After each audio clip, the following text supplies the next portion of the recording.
guys, here come the dollies. They got fresh sinkers, hot coffee, and the sweetest smile.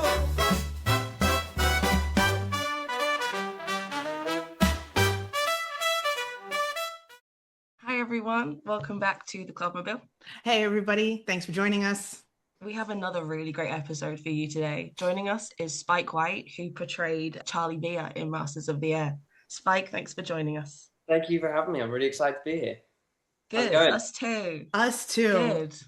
Good. We've been very excited about this one. Yes. I have just shared off record how Spike and I indirectly know each other purely because we lived in England. Yeah. We just knew each other randomly. It's a British thing, apparently. It must be. I'm learning this as time goes on. Yes. We all know each other. One of the first things we always ask the guys and girls that have been in the show was, what was your audition process like? Were you offered the role of Via immediately, or was it like an open call situation where you were put in a group and sort of filtered down? So I come this time it was really moving into, it was COVID, so everyone was doing self-tapes for one or Zoom calls. I came into it quite late in the casting. I was a lot younger than the rest of the cast. Everyone was sort of 25 and I was just 20 by the time that this role came along. So for me, it was a self-tape, and I taped for a character called Gunnar, not like Gunnar, but Gunnar. And I did two scenes. I did a scene which I was in the tail gun position, which was fitting because that's what most of my stuff in the show was. And then we did the interrogation sequence after that. So we did two scenes and a little slate, sent it in, and 3 days later I found out I was going to go to boot camp. And I remember thinking, I haven't left my house in 8 months. Oh my God. Shit, yeah. You haven't gone anywhere. Yeah. Oh I was my like, God.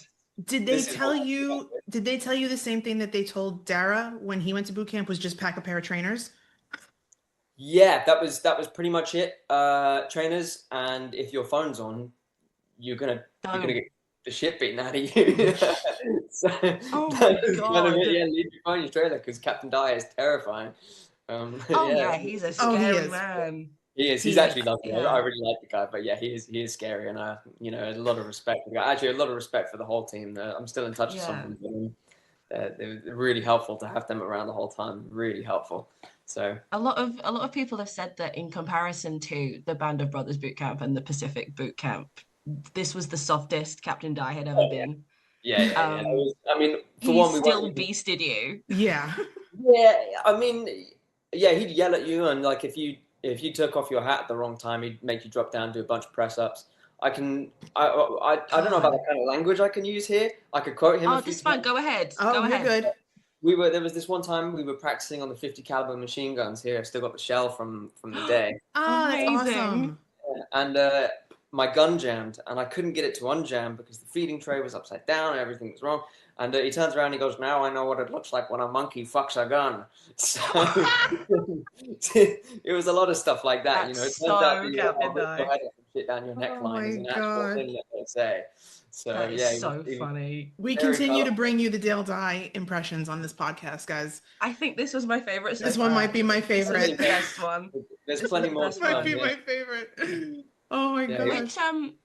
Which group were you in for boot camp? Were you in one of the first ones, or were you one of the later? Yeah, you were in the first one. Yeah. I don't really know what happened across all of them. Look, I've got this here. This is the photo that we took at the end of boot camp once we'd all gotten our way. Oh, that's how cute!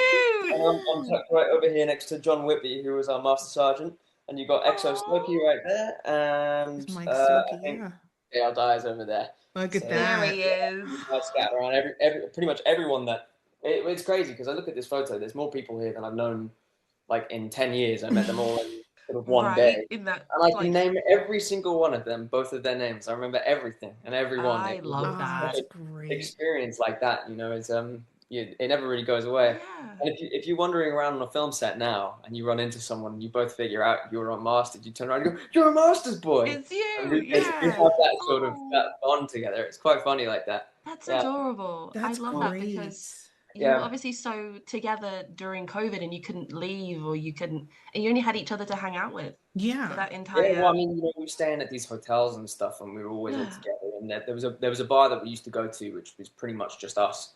So we all got really close really quickly. And 5 years goes by, we've all moved around the country. Some of us have changed careers around the world, in fact. And we don't talk as much as we once did, but we still have our group chat. So on that's WhatsApp. adorable. That's Yeah, so that's nice to sweet. have, yeah. I love that. Going through all the memories. And I think because 5 years ago today, we started filming, I think.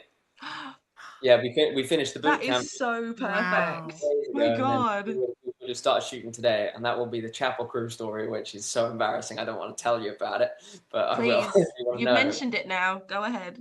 There was on the first day of the shoot, I came in, I got into my costume early, I got into makeup, and everyone was like, "Wow, Spike, you're Sprite, you're ready to go." And I was like, "I'm just really excited to be here, man." Yeah. And they bring everybody out, and it's going to be a scene in the dance hall. They have a band on, and everything's looking great. And they say, "Okay, all these people, go to the location. You guys," and they call out 5 of us. There's 5 of the bigger guys, and then myself. And I was like, "Okay, here we go." They say, "You're part of chapel crew." I'm thinking, "Oh, this sounds good. What's chapel crew?" We sat in a makeshift fake chapel for the next 2 days, filming nothing. That was it. We were just there in case they needed us. That's sick. It took me like 3 weeks. That's really rude. In front of a camera, yeah, but I was in every day the whole time. Oh my God. That's really bad. That was my lowest point of the whole shoot, and then from then it was easy sailing. Everything was great. That was like going from the highest point to bang. Well, all the way down. Right, you come in and you're like, "Yes, let's go. I'm ready. I'm ready." Yeah. You're gonna go sit in this room. You're gonna go crew. sit in this room every day for a week and a half. Yeah. Yeah. It was horrific. pretty dull at that point, but I don't even think there bad. is a scene in the chapel on the base. No, If I they think just- about No, I it. There don't might know- be like I don't know if a there is, yeah. blip, like yeah, I think blink and you a miss little- it. Yeah, some of the buildings were reused as well for other things, Yeah. sets and stuff like that. Right. Because the airbase was obviously rebuilt, and you can find aerial photos online from the time. Right. But I think, a lot of the time you'd see those buildings. Like sometimes one of the bunkhouses would be turned into a canteen or something like that. Yeah. Right. Or a storage room or something. So it got shook up all the time. Yeah, it's always clever tricks of camera work. For instance, the trench that they stand in when the air raid happens, I think it's at the end of episode 2 or episode 3. Yes. That trench was only like 2 meters long, but it looks like it stretches on a mile at least. It does. Yeah. Because you're all in Yeah, there. it looks like you can really see everybody Camera, kind yeah. of lined Yeah. up in there. Yeah. Exactly. So it's clever little camera tricks, but that's how you Very, get away very with it. good. That's They didn't take the incredible. planes. That's the important stuff. All the planes that you see on the ground were all real. They were very big, and they were very, very daunting to be around. Wow. Oh, I bet. Absolutely, I bet. Price tags there. Yeah. Yeah. Tell us a little about your research into Via. Was it sort of you were given like a folder or something, or were you given the contact information of the family right off the bat?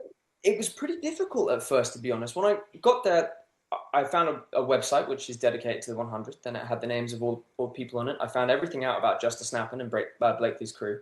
And then via the page had his date of birth, the date he passed away.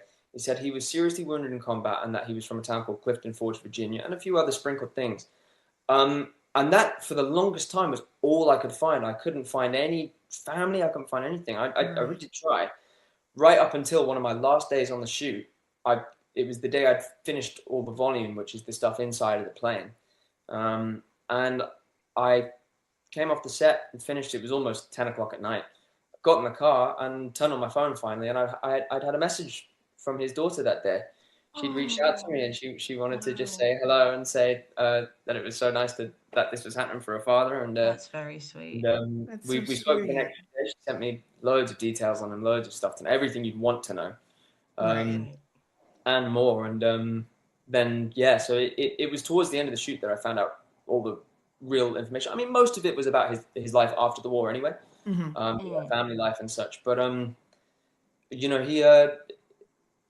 he was basically a figment of my imagination. My granddad was a Lancaster bomber pilot, So in my head, I Amazing. actually based them off of my own grandfather, just to Right. sort of try and make some image of a man in my head that wasn't just a Yeah. picture of a guy. Right. But yeah, so that's kind of how it worked for me. It was difficult to find out. Yeah. Yeah. I know that we struggled with initially with finding, and this is obviously years after you guys have filmed. This was Right. a year, Yeah. 2 years after. We couldn't find anything, and of course we would turn to the same website you did. Yeah. And when it came to us doing an episode on Bremen for the anniversary, Hmm. we got in touch with our friend from the National Archives, and she sent us this plethora of information. And then unfortunately, that's how we found out about how Via did pass away. And Yeah. she Yeah. sent us a trigger warning as well, didn't she, Gabby? She said, She did. make sure that you're sat down reading this Yeah. because he died in a self-inflicted manner, and it's really incredibly sad. Yeah. Yeah. How was that for you finding that out? You knowing that you have to act out and portray this really harrowing experience and knowing that it ended Well, like by the that. time I'd found that out,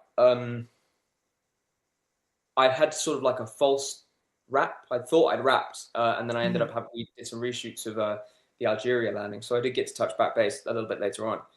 But I'd, as I said, I'd finished the volume, and I'd come home, and she had sent me this manuscript that her brother had put together, and on the first page of it, the first line was, "I can only imagine what was going through my father's head when he made the plans he did." And as soon as I found out, again, as I said, I'd sort of based the image on my grandfather a bit, who I had known and been very close with when I was very young. I was bursting into tears. I was so upset.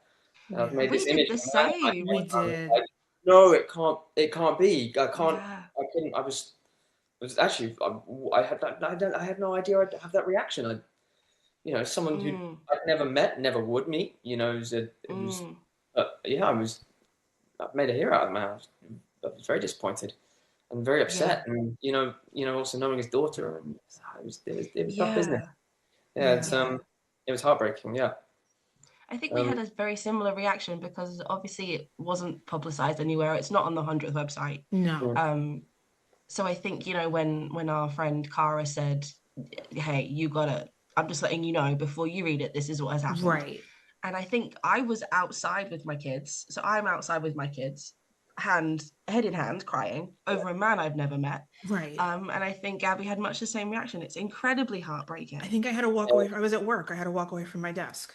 I wasn't Yeah, prepared to read it. I had to get we up and all walk had the away. same. And I think a Yeah. lot of it boils down to also you get all these different iterations of Bremen, right? You get it from Krause's Mm, perspective. And then if you read Lucky's book and Frank Murphy's book, you see it kind of in three different lenses mhm. from three different people. And it's all just the same. Charlie Villa was severely wounded. Yeah, yeah, it never And goes past that. it never really goes past, oh, Charlie Villa was severely wounded. But you get the impression, well, Charlie Villa survived the war. He went home yeah, after. He survived yeah, the war. Not really expecting, but then again, if you think about it, like hindsight is 2020, what really were veterans getting in the 40s? Not They really weren't what they're offered getting anything now. after the So war. it's a complete different, like, he was suffering, but they didn't have a name for it yet. yeah, yeah. It Yeah. was It was just still, shell shock, right? That's yeah, what they shell called it. shock, flak fatigue, I think they called it, Yeah. flak Yeah. happy. Yeah. Yeah. There were a number of names for it, and it's definitely. I mean, I now know the specific details of what happened in the back of the plane. Mm. He was shot through the right, and it was a flak hit. Some parts of the flak exploded in his body and landed very close to his spine, and then it came out of his God. his left buttock, paralyzed his left leg. He'd go on to have a surgery. Sorry, just let me see if I've written it down here. He was sent to Walter Reed Hospital in DC and operated by Colonel Sperling, I think his name was, who was the same man who'd operate on Patton. And it was one of the Oh. first nerve reconnection surgeries ever. So he got some of the feeling Amazing. back in his leg, but he still had to have Right. paralysis, I think, below his knee, and had to wear a spring-loaded shoe. There is a sort of happy story that came from this. That being said, Mm. Blakely told his wife, who was in the area, "Do you know anyone? Charlie's in hospital there, and he's on his own. Can you send somebody down?" And that's how he met his wife and mother of his children. in the No hospital. way. In there, yeah. So that's Oh what my happened. gosh. Yeah. Amazing. And Look at that. he went on to become a lawyer, and he had I think this is I'm reading what was sent to me. He helped the JFK campaign. He was one of the managers of the a campaign to get JFK elected. And yeah, so that was, he had a full life after the war, and he went on to do plenty. But obviously, those wounds were serious. Yeah. Lifelong, yeah. Yeah, well, nerve pain like that, I think a lot of us have like got a trapped nerve or something. You get these Mhm. pulsing feelings that goes on your whole life, and every time you feel that ping of that nerve, you're going to be right back where you started. So Yeah. it's Absolutely. sort of again, I can't really fathom it. The question I've been asking myself is what happens over the course of 22 years to for it to get to that To point and get, for it to yeah, feel to bring that you bad. mentally to that point where mental illness is something that we just don't Yeah. understand. As even now, as a human race, we're not there yet. no. No, absolutely not. So it's a terrible thing. It's just there's there's not really a Absolutely. word in the English language which can describe it. No, No. It's absolutely tragic. not. It's No. tragic. Yeah. It really, really is. But yeah. Can you tell us a little bit about did you ever shoot the Bremen sequence, and was it cut, or was it sort of you're gonna have it and then we'll take it away? Yeah, it was going to be in episode 4, but it ended up being too similar to episode 5, and it was scripted out. It was ready to go. Lou Sparks, who I'm trying to remember his character name, played the left waist gunner. He had done the makeup test. He'd been put in the chair and had half his skin ripped off and stuff like that. Oh, yeah. So we were ready to go, and it was sort of a last minute. We got the call through episode 4. It's like, sorry guys, scene's cut.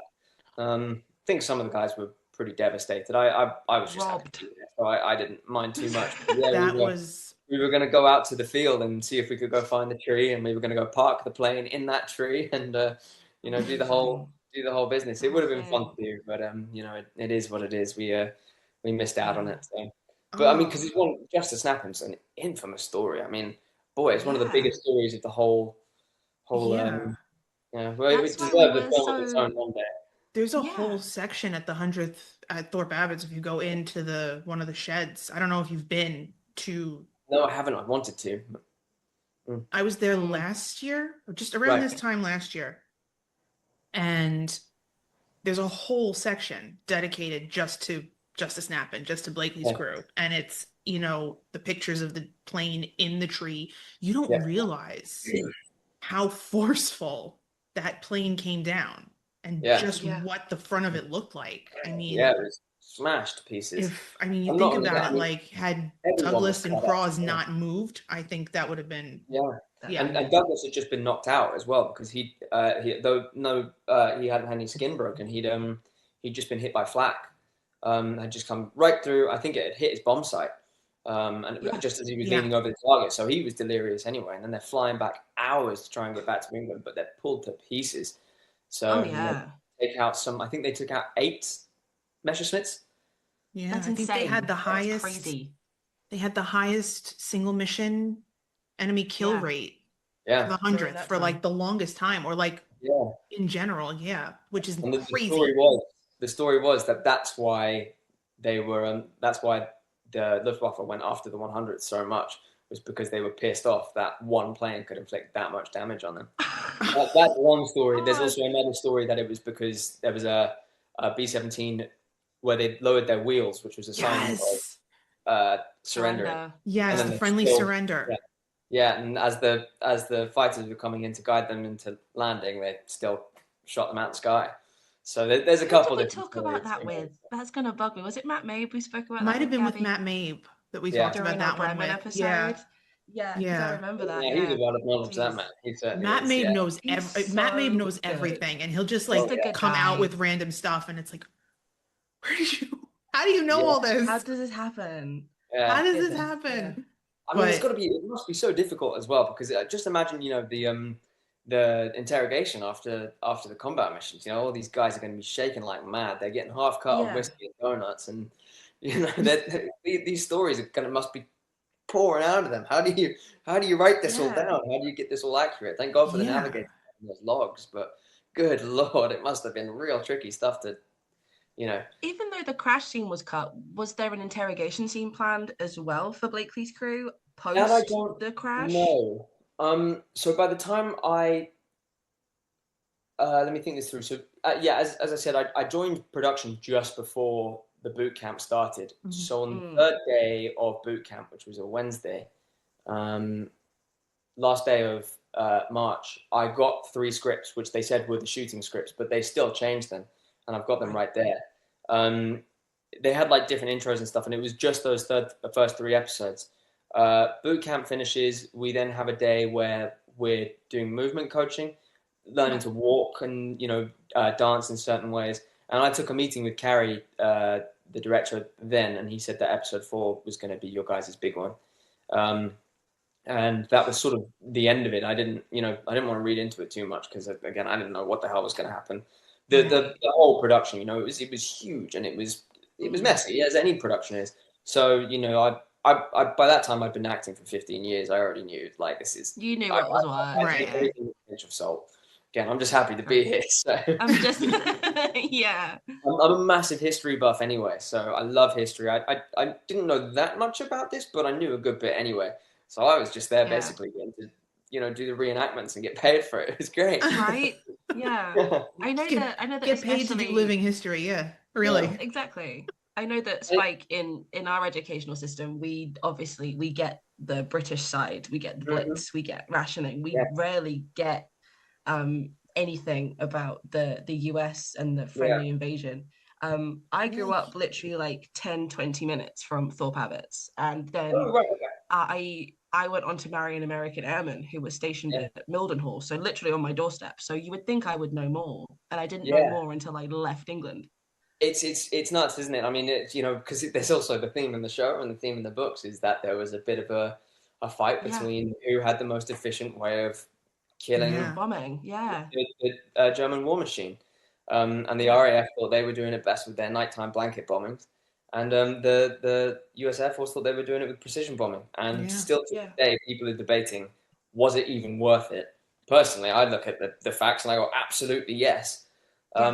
Right. But historians are still going, did they need it? Is this? And there's a few episodes of the war, say Operation Thunderclap and Operation Gomorrah, which was the firebombings of Dresden specifically and Hamburg, which are horrid and very unnecessary. And I generally tell people actually not to look that up because it's a bit too graphic. If you're not, history can be fun up to a point, and then the next thing you're looking at pictures of dead people. It messes with your brain. It does. It gets to you. There's been instances, right, where I've said I have to put this book down. Yeah, It's exactly. like that bit it's like that bit in Friends where she says to Joey, "Do you want to put the book in the freezer?" Correct. Sometimes I'm like, I have to put this down. I have to walk away. It's a lot. It could get to you. It's a lot. Yeah, I had no idea about what happened in Hamburg or Dresden, and the first comment about Hamburg being that the only survivors were people who jumped in the river, because if you were in an air raid shelter, you exploded because the heat was too much. Yeah. And if you were in the river, you'd go mad anyway because the whole thing was so full of oil that eventually lit anyway. I grew up again. So my granddad he was flying over Burma. He was in the Burma campaign, and he was a pilot of a Lancaster bomber. And he passed away when I was 4, so I don't really remember. I know he did tell me stories because I was even interested back then, but I hardly have any memory of it.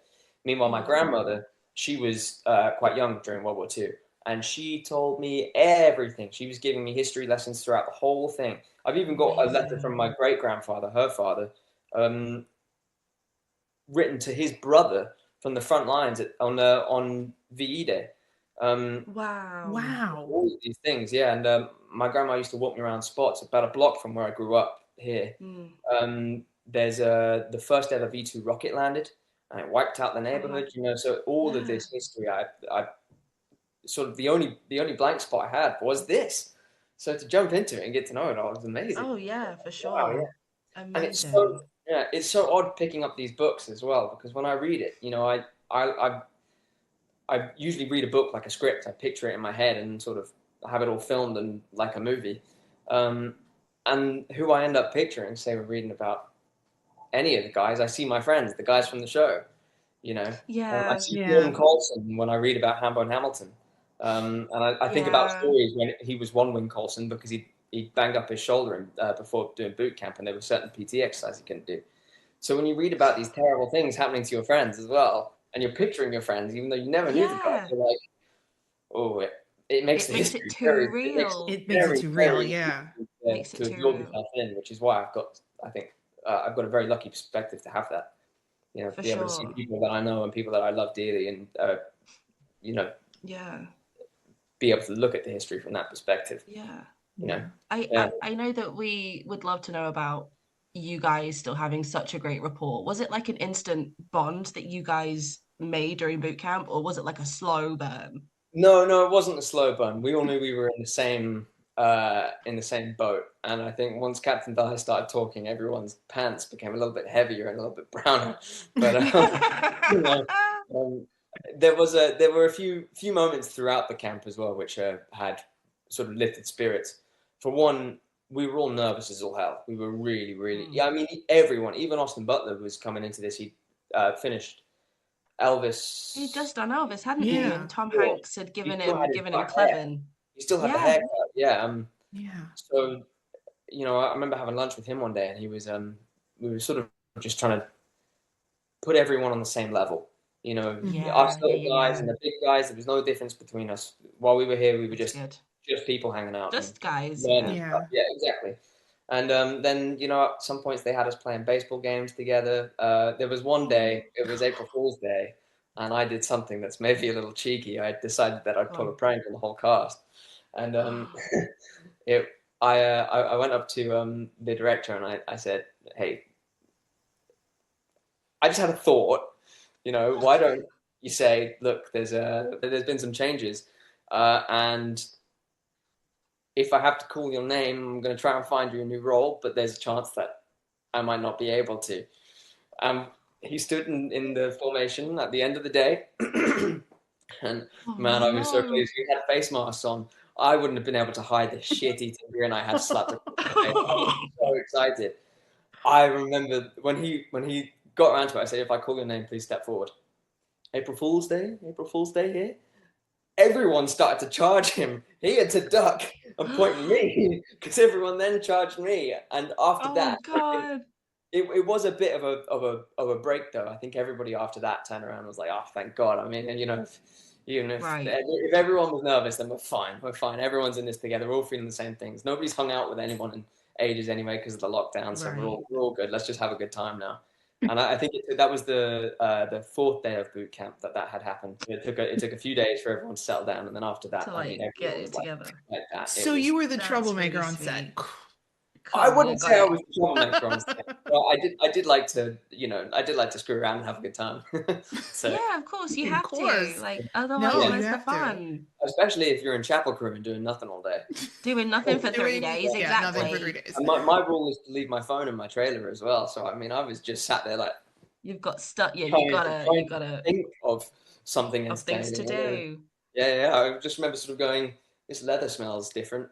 This is sort of the only thing. I wish there was a mirror. I could maybe say that I look cool at the moment. Try and make conversation. How's the weather today? How did that costume feel? Was it extremely heavy? Because the jackets always look look very I've got these aren't the ones I wore in the show, but these are Eastman's. I've got them here. This is the exact model of the A2 that I wore in the show. I would love one. This is horsehide. It's actually quite light and quite comfortable. I actually watch a lot of clips from, you know, like the original Memphis Belle film, the William Wyler film. Yeah. How the hell did you fly in that? You must have been freezing up there. But it was nice during the beginning of the shoot to stay in your sheepskin because this is lovely, and we did start shooting. Look at that. Eastman, if you're watching this, she's gorgeous. That is beautiful. It's my daily Eastman, beat. Insane, but you know, Eastman, I don't want to sell a kidney. Give me one. If you're watching this, Eastman, we're here. The costumes were very warm. You know, you had your let me try and remember this. You had a jumpsuit on, you had a bunny suit on, you had a t-shirt and some kind of trousers on. When you got under the layers and under the layers that you wouldn't see, it wasn't historically accurate anymore because there was no point. We Right. were just going to overheat. When we were out about shooting the actual outside stuff, it was okay. It was when we got to the volume that was when it got tricky. Because here we were in these kits, and it was multiple layers of flying gear, and the planes are these little tin cans under these bright lights in these huge studios, which are already quite warm. You got hot quick, and when I did the volume in that time, it got to the point where I was like, I had water with me, but I couldn't drink it because if I did, I was just going to be sick. It was like terrible. Yeah, it's too hot. And none of us wanted to, like, we were all so driven to film the damn thing that nobody would say that they weren't feeling well or step out. We were all just like, no, I'm doing it. Maybe at our own personal threat. I remember a medic coming up to me at one point going, brother, you need to stop. And I was like, no. I'm almost done. Happen. Yeah. Let me just. I've got a great picture. My skin's turned purple on one of the pictures because I'd gotten so hot, and I think something started going wrong in my body. But specifically, Jesus, the day that I'd shot the tail gun and stuff, that was tough because I don't know if you've ever seen a picture of the inside of the tail. There's like a bike seat in there. Yeah. That bike seat was at the lowest setting, and we couldn't get it up, so we just had to stack pillows on top of it. And God, the pillows after 10 minutes are too soft. I'm not tall. I'm only 5'8", but I'm too tall to be able to sit all the way up inside of the thing and just be able to sit on my knees. And I'm too short to be able to sit all the way down. So I had to do like this semi-half squat. And after 6 or 7 hours of that, it felt like I was in there for a century, but I didn't care. I was having a lot of fun. You have to lean back in a funny position to stop yourself from cramping. And then, you might get a 2-minute break while you change your costume. You'd eventually come out of there. I remember taking off all the flight gear, and it was heavy and wet. It was soaking wet. God! I couldn't really, because I'd been crouched for so long. My knees had all cramped up, and I couldn't. They had to help me down off the platform. I couldn't climb down the ladder, so they had doing uppies like they were trying to catch you. And then they walked me over to the makeup tent and gave me some more water, and I looked at myself in the mirror. I went, whoa, I didn't know I could look that rough. Yeah, it was like life of an accident. I mean, come on, get over yourself. But yeah, and I walked out and I took off all my gear, and I was like, oh, I feel so bad for the wardrobe team. Whoever has to clean it. Oh, Jesus. And I've got a picture of the jumpsuit. It's you can see a distinct sweat pattern over the whole material. It was gross. And I came in the next morning to go throw on the flight suit again, and we all had one specific jacket, or maybe a couple, but they were the exact same. I had a size 38 Perry Sportswear B3, and when I put it on the next morning, it was still wet. Gag! Yeah, so it was pretty gross. Yeah. But I mean, hell, if I didn't have fun, I remember that day. I came home and I sort of tried to lift my legs up while I was making dinner and see if I was sat down. And they were so shaky. I went and sat on the couch and I put on The Great Escape because I was in a good mood and I thought I was done. And I watched The Great Escape and I just died on the sofa. I think I watched about 2 minutes. I didn't eat my dinner. I did pasta. Out of it. Fell all over my lap and on my couch, and that was it. Just to add to the extra mess, you've now got to clean up even more stuff. You've now got food all over the couch. All over the floor. I woke up the next morning, I was like, I don't care. I'm done. I'm checked out. I'm tired. Did everyone else sort of fare the same? Was everyone else suffering alongside each other? I don't know about other sections of the plane. I think they were cooler the bigger the space was. I imagine the cockpit stuff and the nose wasn't maybe too comfortable, but I wonder if maybe where the radio room was and the waist. Yeah, space to stand and move about, and there big windows and such. There was a door behind me, and then there was a plexiglass screen in front of me, and then there was tin all around me. And it was maybe the space was maybe 4 feet tall at tops, so you could only crawl through it. You had no room to move your shoulders, so it was pretty uncomfortable. I went in after Dean Ridge, and he was unzipping everything and having to put cold water on parts of his body because he was cramping up so bad. You could Oh, hydrate as much as Jesus. you want and eat as much potassium as you want. You're not going to stop cramping like that. It's It not was, going to do that. yeah. But can you imagine what it must have been? I mean, I sat there doing that for a few days thinking, wow, this is tough, man. I'm a real tough guy. I'm feeling real cool right now. And then I thought, shit, imagine doing that, getting shot at, and Yeah. nowhere else to go the whole time. Yeah. You're in And the you're king just stuck hand, in and there. You're in the and air. I mean, imagine the mission to Algeria. What? No. Yeah. That's Sorry, right, I'm not yeah. doing it. I'm not doing it. That's And, like, crazy. Absolutely no thank you. And for somebody, I guess, like Via, who is technically the co-pilot, He was, yeah. getting booted to the tail because, the command pilot was flying with your crew. They made a kid. You're like, you're prepared to sit in the front, and at least, like, you're in the front. You've got some space around you. Now you're booted to the tail. And who was it? Lucky, who did it once? Yeah, We read but John Lucky's book. Luckadoo did it. John once Luckadoo or did it twice. once. Oh, He got yeah. booted to the tail once, and he said, "I don't care if it takes me longer to finish my 25 missions. I'm never not flying doing in a that tail again." again. I'll Yeah, stand down." There were He was a couple big things as well. dude too. He was tall. Lucky was He tall. was a tall guy, yeah. Yeah, Lucky was tall. The tail usually was one of the most lethal spots for the Luftwaffe. The tail had a high rate of success, so they'd go after it big time. Right. And coming from the side, obviously, you've only got so much room that you can shoot back there. Yeah.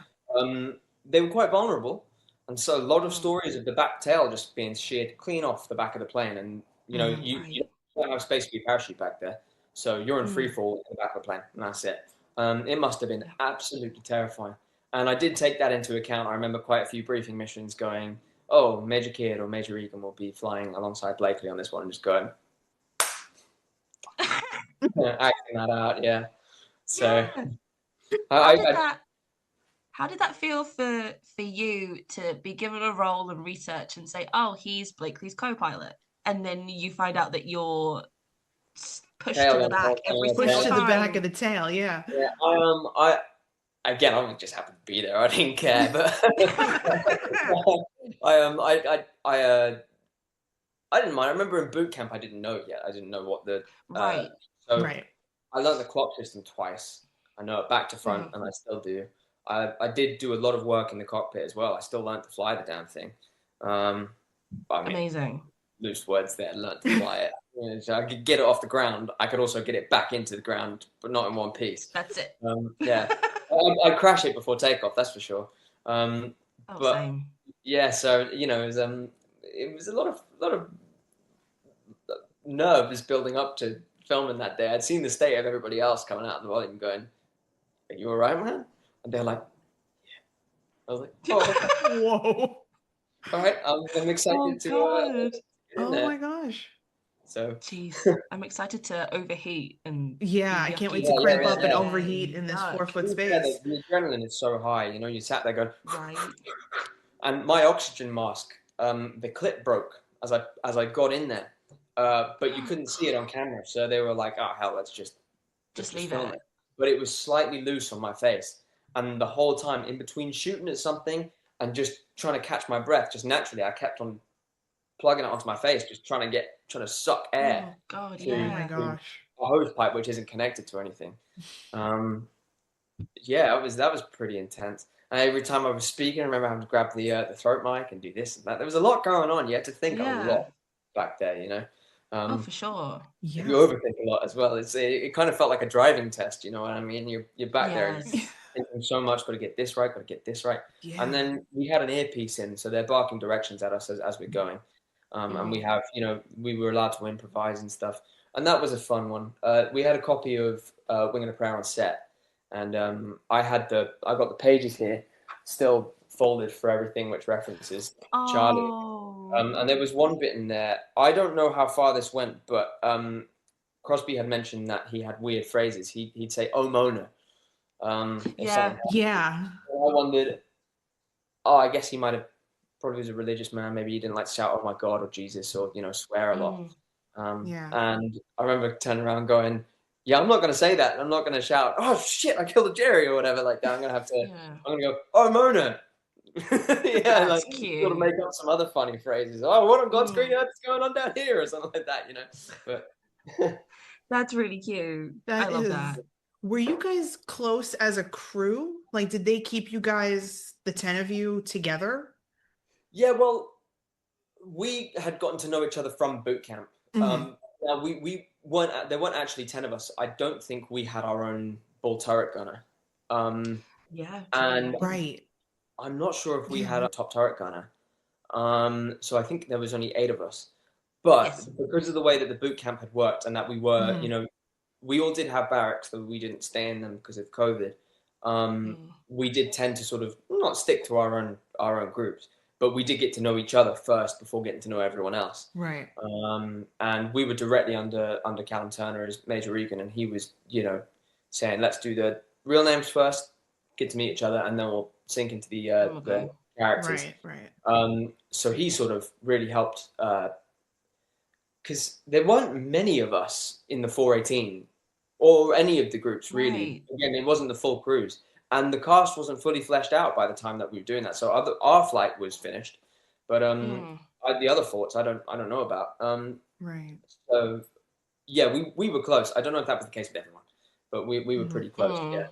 Mm. That's Yeah. really nice. Yeah. You reading Cros's book and sort of getting to know more in depth about Via, even though you had already portrayed him. So I picked up Crosby's book about it was not long after we'd finished boot camp. Mm. And yeah, I picked it up, and there were little things in there. I'd started filming already. At the beginning of it, I was chain smoking. Not in real life, I don't smoke, but I had these fake cigarettes. They just kept giving them to me, so I was like, okay, I'll keep smoking them then.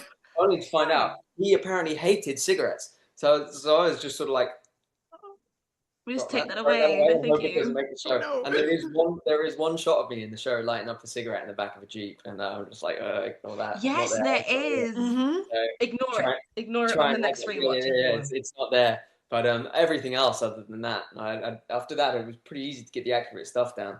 But Mm. there weren't too many things which I could bring to it, given the scenes that I had. A lot of it was Right. background work and stuff like that.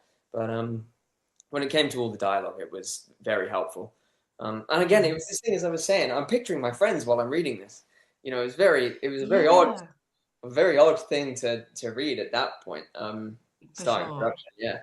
So that was I fun. know that we do the same. I think we've read a Wing and a Prayer for 3, 4, 5 times at this Yeah. point, and every single Yeah, time when we go back and we see a name that we know, we're picturing the man that yeah, Yeah. yeah, yeah, portrayed him, and Yeah. it's quite jarring because especially when you get to the parts of the book where obviously Bremen and they're seeing their friends be shot down, and you can see a real guy who is alive now yeah. in distress, and it's quite Yeah. like Oh yeah, especially during the description of Bremen in Cros's book, because I can see you and I can see Dave Shields and I can see mm, Ed Ashley, I can see Anthony Boyle, and seeing these very real people to me in yeah. distress, especially now seeing you, Yeah. and now we It's have like a friendship and a rapport, it's yeah. even more jarring because I'm It's picturing it's you. yeah. It's odd. When I read the book, I actually picture Charlie. I Oh, see him right. instead of myself, but everyone else is my Is buddy. everyone yeah. So I Yeah. don't know what that's about. Maybe some weird psychology there. I don't put myself into it too much, Mm. Right. But yeah, Could be like a separation thing for sure. yeah, yeah. Yeah. It's a yeah degree of separation. Yeah, Mm. it's yeah, yeah. Like delving into all the information, how did you feel at first? What was your first impression of like going through William Wyler's Memphis Belle and reading Masters of the Air Yeah. and getting to read Cros's book? What were your first impressions of these men? Well, the first thing that we saw was a few on one of the days of boot camp. We watched a few training slash propaganda videos from the time, Love Mhm. and those. they were all kind of acted up. They did have Hollywood stars in them and stuff like that. Yeah. Memphis Belle, I didn't watch till much later. In fact, I Mm. only watched it 2 months ago. For the It's first time, so good. I rewatched it. Oh, sorry, rewatched it. Watched it for the first time while rereading Masters of the Air. Mm. And that was really interesting to see. But I'd seen quite a bit of archival footage. Most of the work came from pictures, Mhm. and like I've got some great pictures of the guys in Algeria. Oh on yeah. the day off in Yeah. Algeria. I've got some really fun stuff there, and yeah, it was sort of coming in from there. But again, as I said, I also based a lot of my thought of these men off my own grandfather, because I was just thinking the whole Right. time, like when I was a kid, as I said, I don't really remember him, but I remember how he made me feel. He was a man who Mm, wanted everyone to feel safe, happy, and loved all the time. That was it. He walked into a room, mm, and that was the feeling that was in the room, despite the fact that he was yeah. 83. He was about 6'2" or 6'3". He could kick his own height, and he was in great shape. I mean, he was a real great man. His name was Harold Jeffrey Wilkin, Oh, and he made such an impact on me throughout my childhood. And as I grew up, my brother and sister, who are both older, knew him a lot better, and they Mhm. were always saying how great he was, and I kind of I felt like I missed out. So I put that directly into masters. That's where my passion for that came from, and for these yeah, guys for sure.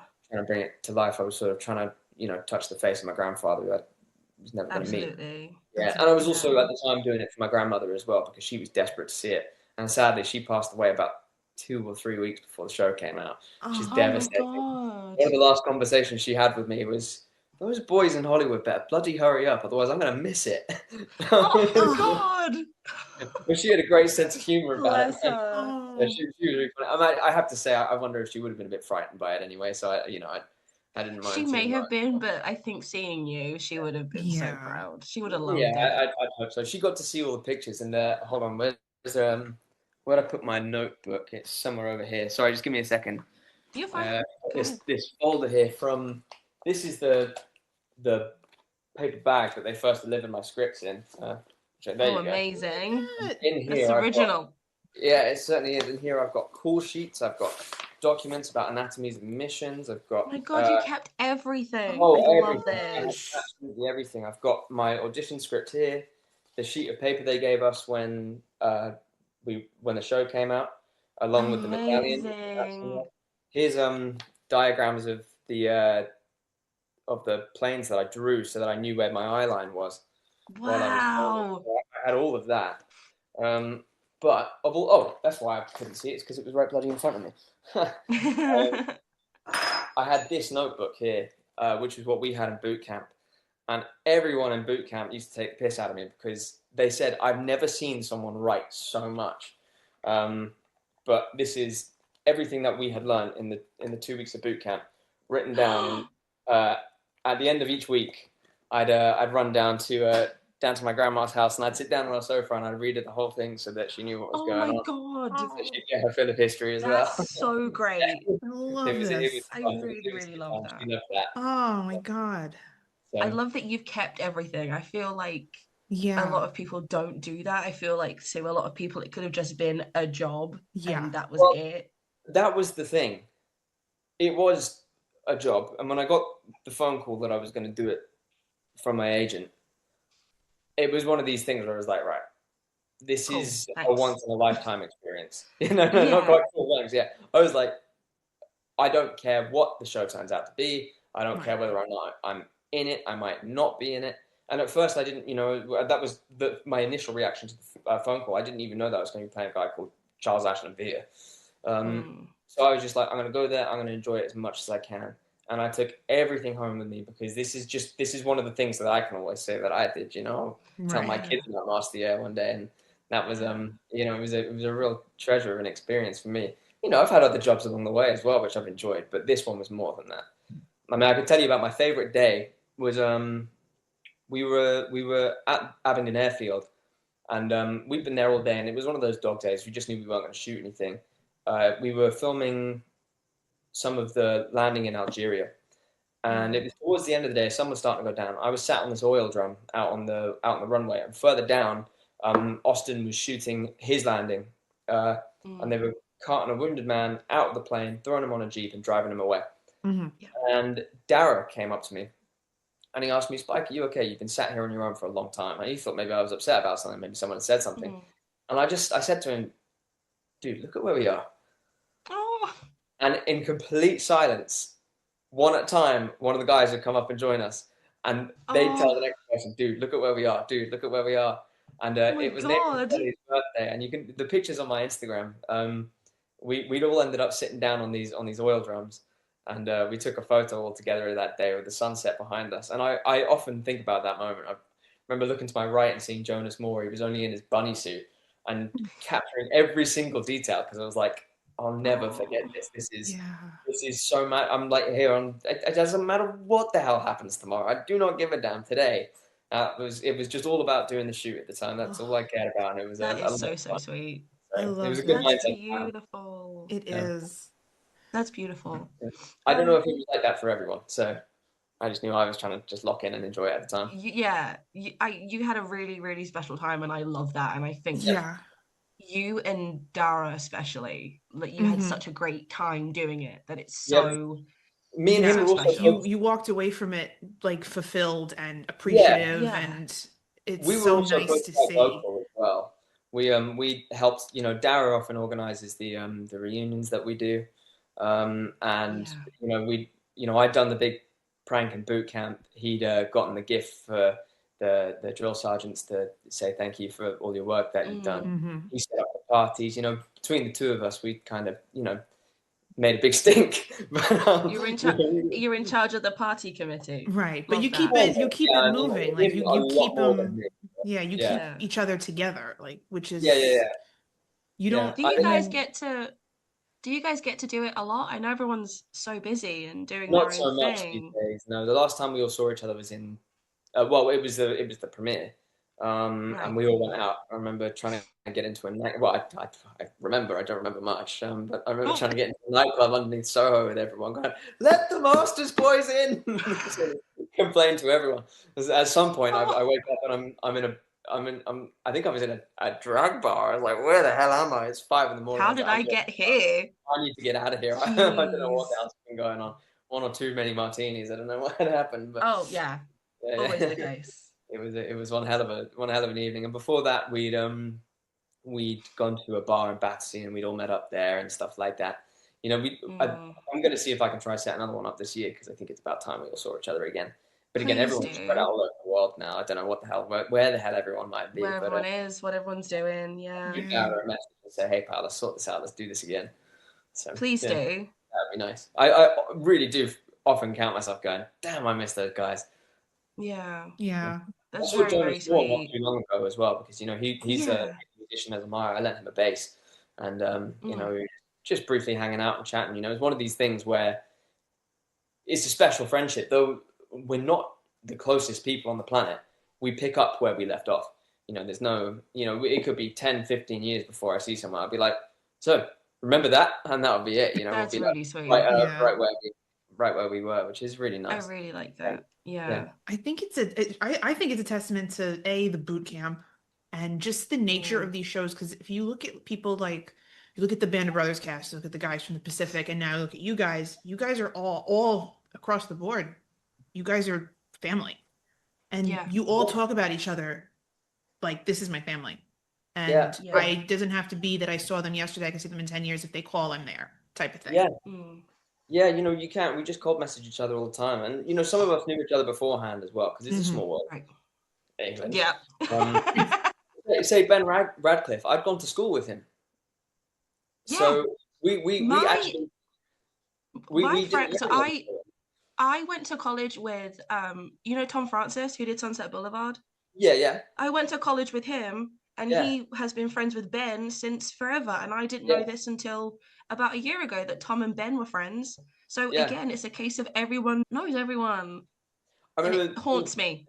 It's no secrets in this world. Exactly. I remember on the third morning of boot camp, everyone's groggy as all hell. We're getting a pure protein diet. You guys need to put some muscle on. You look like you've been in COVID for a year. And we would. I overheard someone saying, "Yeah, I went to this school." And I was like, "Wait a minute, did you? I don't recognize you." I was trying to figure it out, and all of a sudden it clicked. I was like, "Oh my god, you're Ben Radcliffe! You son of a gun! You look a lot better than you did back then." It's like hit the room again. And he was like, "Wow, Spike, you're still just as annoying and just as still a pain in my ass." But yeah, he's So it was nice. That's beautiful though. Yeah. It's always everyone Ben, knows everyone, isn't it? And it's always Ben. It's always Ben. we had to cut, and I'm gonna have to cut this out too, but we had to cut I'll out. cut this out. We'll cut this out because Darrow was like, please don't throw me under the bus. I'll tell you, but you have to cut it out. And we That did. they had run a whole scene, there was planes coming in, and they were, okay, cut. And then somebody looked back at the frame and said, that kid's wearing a mask. And it was Kid's got a Ben. mask on. Yeah. Yeah, I and it was Yeah. Ben. Yeah. It was so he like Darrow went to tell us the story and he was like, I can't tell you, I won't tell you. And I'm like, please, you can't like put me in and Yeah, then you've pulled us yoink me in. out. And he said, That okay, was but a you fun one, you have to cut it out. And we were like, we promise. Yeah, that And was yeah, funny. we That was the day that we were shooting when we arrived in the base in Greenland, I think. And oh wow. Austin bursts through the Wow. door and he starts walking through, and Ben has a pipe in his hand, and he goes to open it and he bangs it against his mask, and he's like, Oh shit. and Oh then the no. kids go, "Oh, it's really Oh, good." no. And then they rewatch it. That kid's got his mask on. Like Even shit. funnier when there's more context. It's Yeah. funnier now I know the point of Yeah, Now, yeah, that he was trying to smoke his pipe. and he just That was really funny. Yeah, because I was Oh my shooting with Nathan Solly at that point, and so we'd all scattered all across the room. That was so funny. I think he got away with it. I don't think he got caught that it was him. He put it off and tucked it in his like, pocket. And Jesus. Because the pipe doesn't give away that it's him, right? well, apparently not. Yeah, the one character who smokes a pipe, but The there one you go. guy. Yeah. Yeah, he got away with it. Were you on the Jeeps driving out for that Episode one, first? yeah. You were? Yeah. Oh man, now that was I think my second favorite day. I was just thinking about that today as well. Because with Ben, I was in the back seat next to Ed Ashley and David Shields, and I sort of turned to Ed and said, "Can you hold on to my legs? I'm going to lean out halfway through and just like lean out of the Jeep." And I was literally hanging off the back of it, Oh God. waving Oh my my hat God. around. And Ben had said to me after one of the takes, he turned around and went, "Spike, it was bizarre. For a second there, I was actually transported through time. I was like, whoa, what am I seeing here? This is bizarre." And it was Oh he said that to me God. because of that. It was really a sweet moment. And that day as well was a hay fever gate. We all got very sick because we drove through this Yeah. tall grass, Yeah. picked up all the hay fever. I remember Elliot God. Warren and Jonas Moore's eyes swollen shut. So we ended up all just having to lie down on the blacktop and just sort of wait to calm down. Oh I think my we all Oh popped God. about jeez. 6 or 7 antihistamines trying to feel a bit better, and then just Oh, carried on. And by the end of it, we'd all screamed so loud that me and Ed Ashley were doing Bruce Springsteen impressions. 'Cause Oh God. Please, is there video of that? I Oh. need there's that. no video. That was the thing I realized by leaving my phone in my trailer for the whole shoot. I missed out on a massive thing, being able to tape all of this. Oh. But there are some Absolutely, great you photos did. that day, yeah. Oh But yeah, hey, for sure. they're still up here, so I still remember it all. But Oh Yeah. my gosh. that was fun. Yeah. One of the last things we wanted to ask was, how has the experience changed you as an actor, or changed you as a person, or even both? This is an odd one, right? When production finished, for me it was in November. I went home that night, and one of my closest friends said, "Hey, I know you've just wrapped. Come down to the river. We'll grab a drink." And we went down to the river, and we just wanted to, hang out. And he was like, immediately like, "You're about to be very unhappy." I was like, "What? Why?" Calm down, he yeah. pointed out, yeah. And the thing is what I realized is that we had a very unique experience in the middle of another very unique experience. Mm. So the COVID and then the Masters stacking up on top of each other. By the time we'd wrapped, everything was over. People were back out in the open world, things were normal again. And I think after that, there was kind of this. I understood the after part of it, sort of trying to just get back to normal, but having lost a massive sense of purpose. Yeah. So after that, and that's not something I realized, that's not something I can recapture with any other job. That was a specific Masters Very thing. special, yeah. But for me, it made me kick my history stuff into overdrive. And I went nuts. I mean, I went digging through my family's history of everything World War II. And I mean, I've got something here. This is a picture of my grandfather here. Oh, look at him. Look at that. Yeah. Oh. And over here, this is a really crazy one. I have a letter from my great-grandfather to his brother That's the VE day letter that I was talking about. Yeah. I mean, I can hardly read it, but that's it Oh, there. wow. Wow. That is amazing. If you want me to read that out to you, I certainly can. I've got the whole thing. Yes, please. Yeah, you want to hear it? Wow. Yeah, so I've Yes. got underneath his war medals as well. I got everything out for you guys. Incredible. Yeah, This is so great. again, some of it was a little bit hard to make sense of. But I'll just go ahead. I'll give you some context as we go. So he was part of the British Liberation Army. Cynically, they call it the Burma Looms Ahead group Wow. in Love that. 1944 because they thought they were going to go to the Pacific. Mm. So I'll just go ahead. So, dear Fred, his older brother, it's over at last. What a relief it must be for them all at home. I've been on a 2-day jag and I'm suffering a little from alcoholic remorse at the moment. Nellie, who was his wife, my great-grandmother, Nellie tells me that she can hardly believe it and she's still waiting for the odd bang or two. What a life they've had all these years and how well have they stood up to it. It can never happen again, could it, mate? It will. Sorry to tell you, Gramps. But there were many wild scenes in this little part of Belgium. On top of trams, so many on jeeps that you couldn't see the car. Fireworks, bonfires, neon lighting, full blaze. Very stirring old sun, and you couldn't walk along without catching the spirit of war. Now the quiet side, and we are sorry. Is that a typo? Sorry. Now the quiet side, and we are holding a Thanksgiving service on Sunday.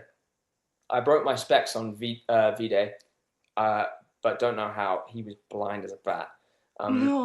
These confounded issue glasses are pressing my eyeballs in and pulling my ears off at the same time, quite apart from the holes which they dig in either side of my nose. I'm looking forward to getting some snaps from you. That sounds like a good camera that you've bought. Camera. That sounds like a good camera you've bought. That makes sense. Of course, like all my boys, I want to know when the WO is going to let us go. Let me just see. The War Office, of course. Yeah, the WO is going to let us go. I hear today that the 1 to 30 are off. My number on the get out list is 19, so you won't be long after me, old cock. I think it would be good for everyone if a maximum time for different numbers was given and that we had something to look forward for. However, we mustn't forget our commitments in the East. There is another bastard there to knock out, although I don't think our services will be required on the spot. Here's hoping anyway. I want to see what sort of family I have got. Now, he'd met my grandmother, but he hadn't met my great uncle. So that's just the craziest thing I've ever read. I want to see what kind of family I've got. Can you imagine leaving and when you come back, you've got a 4-year-old at home? I can't wrap my head around that. Must have been crazy, yeah. I have very little news for you, old boy, until the censorship is lifted. Anyway, I didn't intend to be a longer letter, just one for VE Day. So I'll sign off now. All the very best, boy. Your loving bro, Burn. Love to V. I'm not sure who that is. We don't have much information on Fred. But there you go. Wow. That's family beautiful. history there for you. I thought that was a fun one to find, and found that in my grandmother's attic, and it's just this scrappy old little piece of paper right here, but it's the original one. So this one, And they kept it. yeah, and it's still got the glue holding the pages together. Thank God. But Yeah. 11th of May, 1945. That's Not fun. amazing. Yeah. That's Put that incredible. back. That's I amazing. get shaky when I hold it because I'm so worried about accidentally ripping it. Yeah, you're like, what if I rip it? What if I crease it? What if If you look at that paper wrong, it just explodes in your hand. No, for sure. Do you feel like investigating like your own family history, did that give you the sense of purpose post masters? Was that something that like really spurred you on to not go into the come down of it? It made me manage to sort of spread out the depression that would hit. I think it was definitely not a fun. No, that's a lie. Look, I did so much stuff that next year. My brother and sister's band went on tour with Kiss, so I was running around. Yeah, I was running around doing whatever I wanted to. I was backstage at all these great arenas and stadiums. They went on tour with the Who as well, and it was great. But at the same time, I was not a part of something anymore. I don't know. It was an odd thing to get around. And I also wondered if that was one of the things that made me so upset about Charlie's passing, because I was like, as we said, 22 years goes by. How do you figure this out? How do we get there? That lack of brotherhood eventually would split you up and sort of change the way you think. Now, obviously, it's a microcosm of anything that those guys experienced, but came out of it and it was just over. And just as it was over, we weren't really allowed to talk about it. And it had all happened it had taken place over such a long time and then had ended so quickly. I was just like, oh, Yeah. shit, what now? Yeah, so that's where What my happens now? yeah, that was where my headspace was that night, and I was Yeah, with Louis on the river, and absolutely. he was like, "I'm gonna be here for you every day you need me. Just give me a call." And I was like, "I appreciate Oh, you, man." that's And really sweet. yeah, so it was important to have people around you. But yeah, so we'd reach out to the guys every now and then. I think Yeah. the last proper reunion we did, I can't remember who it was, but one of the guys came up to me and he went, "Spike, what happened to you? You disappeared." And apparently I just vanished off the face of the earth. I didn't want to see or talk to anyone. I was so gutted Yeah. about it. I just disappeared. I didn't even know I'd done it. They turned around and they were like, "Spike, you sort of gone up 2 chest sizes and vanished. What happened?" And you know, it was like nothing had changed. Just 2 years had gone by, and yeah, Yeah. that was it. So I crazy, love that. I crazy. love that they Yeah, noticed as well. I yeah, Yeah. think yeah. You it's a know, testament to how close you it was, are. you know, you take a step away from it and you overthink things and you think that people Yeah. probably didn't want you around or something. I was worried because I was so much younger than everyone, but it just wasn't the Mm. case. And No, it was not at all. it was an odd thing to move through. And then once you get your head around it, you're fine. But at the time, I was just Yeah. like, what is going on? What is What my do I life? do? So, Yeah, yeah, yeah. absolutely. Uh, Yeah. Before we go, what are you up to? What's next Yeah. in the acting game? Nothing What's going I'm on? legally allowed to talk about, I'm afraid. Those are my Yeah, favorite answers. yeah. Love that. And Can we not have a just acting hint? stuff as well. Ooh, studio work. I'll leave it at that. There's not Studio much I work. can talk Okay, about yet. wonderful. Okay. Yeah, so that's it. I'm Everyone just afraid keep an that's it. eye All you're out. gonna get from me. Yeah, I'll let you know as soon as Wonderful. I'm allowed to talk about it. But Yes, until then, please. my mouth is shut. So we'll see where we're going. Wonderful. Yeah. I'm so excited for you. Yes. I We love can't it. wait to Those see. those answers are our favorite, especially for you guys, because you all did such an excellent job and you deserve Yes, every guys. job in Thank the you. world. And We're yeah, also that's all very incredibly exciting. talented and incredibly humble. We are the best, incredibly humble people. So And then you've got us to sort of feed you more and more of that. yeah, Like, yeah, yeah, yes, Yes. exactly. you're My ego smashing, is you're great. perfectly normal, I'll have you know. Thank you, Spike, so Thank you much for so doing this with much. us. Thank We you had for a having me. It great was a real time. treat. We had I've so never done a much podcast fun. before, so that was Of fun. course. Yeah. Of course. All right. Um, thank you guys for joining us, and we will see you all real soon. Thank you. Bye.